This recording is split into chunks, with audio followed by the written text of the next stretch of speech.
Hello friends, welcome to my YouTube channel. मैं आनंद मौर्य आप सभी का आपके अपने यूट्यूब चैनल पर स्वागत करता हूं। आज का टॉपिक लेथ मशीन पर आधारित है। आज के लेक्चर में हमने लेथ मशीन को चूज किया बिकॉज लेथ मशीन हमारी वर्कशॉप प्रैक्टिस के अंदर आती है और यह कॉमन टू ऑल ब्रांच है। इसके बारे में सारे स्टूडेंट्स को पता होना काफी जरूरी है बिकॉज इस मशीन के बारे में इंटरव्यू में भी प्रश्न पूछे जाते हैं। यह सभी ब्रांच के स्टूडेंट के लिए इम्पोर्टेंट है।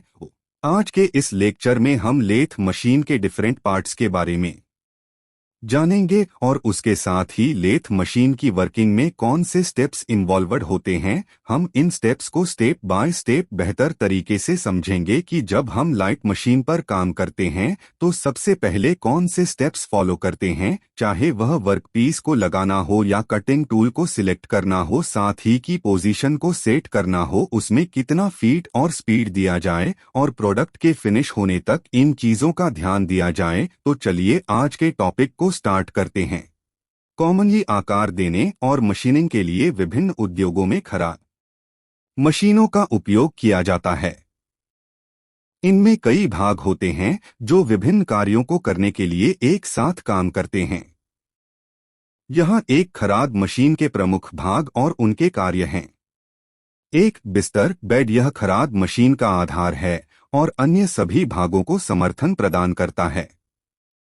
बिस्तर आमतौर पर कच्चा लोहा से बना होता है और इसमें सटीक गाइड रेल होते हैं जो अन्य घटकों के संरेखण को बनाए रखने में मदद करते हैं। दो, हेडस्टॉक। हेडस्टॉक लेथ के बाएं छोर पर स्थित होता है और इसमें मुख्य धुरी होती है। इसमें गियर, पुली और एक मोटर होती है जो वर्कपीस को घुमाने की शक्ति प्रदान करती है। वर्कपीस को सुरक्षित रूप से पकड़ने के लिए हेडस्टॉक में एक चक या एक कोलेट भी होता है। 3, टेलस्टॉक। टेलस्टॉक खराद के दाहिने सिरे पर स्थित होता है और बिस्तर के साथ चलने योग्य होता है। इसमें एक बैरल होता है जिसे वर्कपीस के दूसरे छोर को समर्थन प्रदान करने के लिए बढ़ाया या वापस लिया जा सकता है। टेलस्टॉक में एक केंद्र भी होता है जो सटीक मशीनिंग के लिए हेडस्टॉक के केंद्र के साथ संरेखित होता है। 4, कैरिज। कैरिज को बेड पर चढ़ाया जाता है और गाइड रेल के साथ चलता है। इसमें सैडल, क्रॉस स्लाइड और टूल पोस्ट सहित कई घटक शामिल हैं।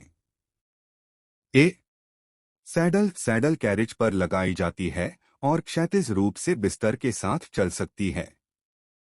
यह क्रॉस स्लाइड को वहन करता है और कटिंग टूल को होल्ड करता है। B, cross slide. Cross slide बिस्तर के लंबवत चलता है और काटने के उपकरण की सटीक स्थिति की अनुमति देता है।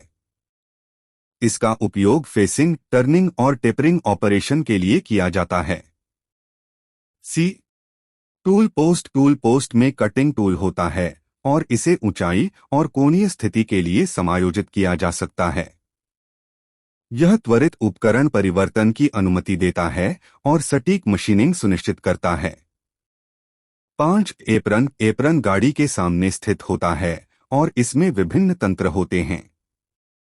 इसमें फीड रॉड होता है जिसका उपयोग अनुदैर्ध्य या आड़े तिरछे आंदोलनों के दौरान स्वचालित फीड को संलग्न करने के लिए किया जाता है। गाड़ी की दिशा और गति को नियंत्रित करने के लिए एप्रन में गियर और लीवर भी होते हैं। 6, lead screw. Lead screw headstock में गियर द्वारा संचालित होता है और बिस्तर के समानांतर चलता है। इसका उपयोग गाड़ी को स्वचालित अनुदैर्ध्य फीड प्रदान करने के लिए किया जाता है।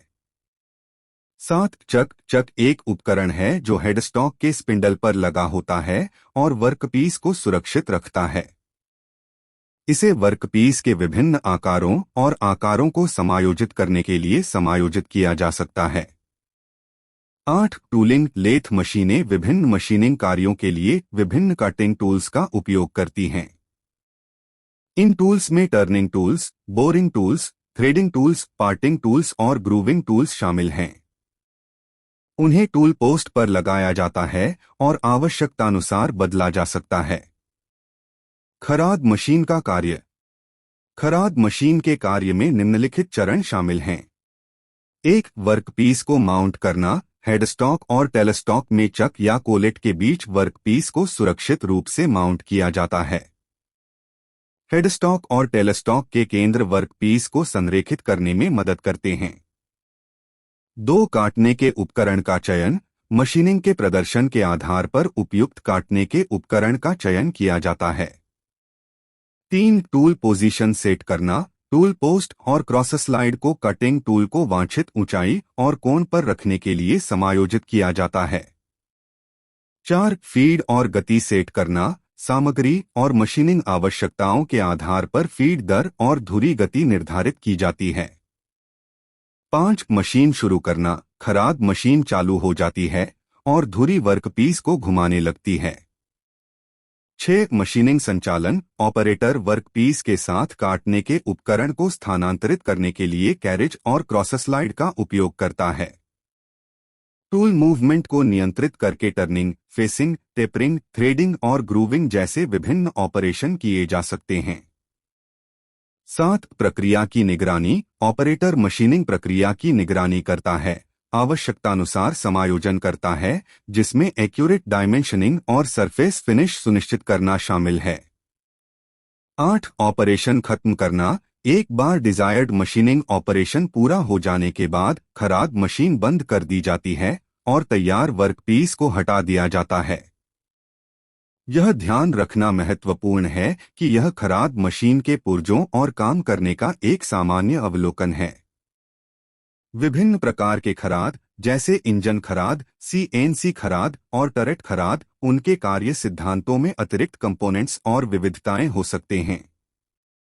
तो आज की इस लेक्चर में हमने लेथ मशीन के डिफरेंट पार्ट के बारे में जाना और साथ ही उसकी वर्किंग के बारे में जाना। मैं आशा करता हूं कि आप सबको लेथ मशीन से रिलेटेड जानकारी अच्छी लगी होगी। आगे इसी तरीके से इम्पोर्टेंट वीडियोस के लिए हमारे यूट्यूब चैनल को लाइक, शेयर एंड सब्सक्राइब करें, जिससे हम मोटिवेट होकर इसी तरीके से इंफॉर्मेटिव वीडियोस आपके लिए लाते रहें और आप सभी भी इसी तरीके से कंटिन्यू पढ़ते रहिए और खुश रहिए। धन्यवाद।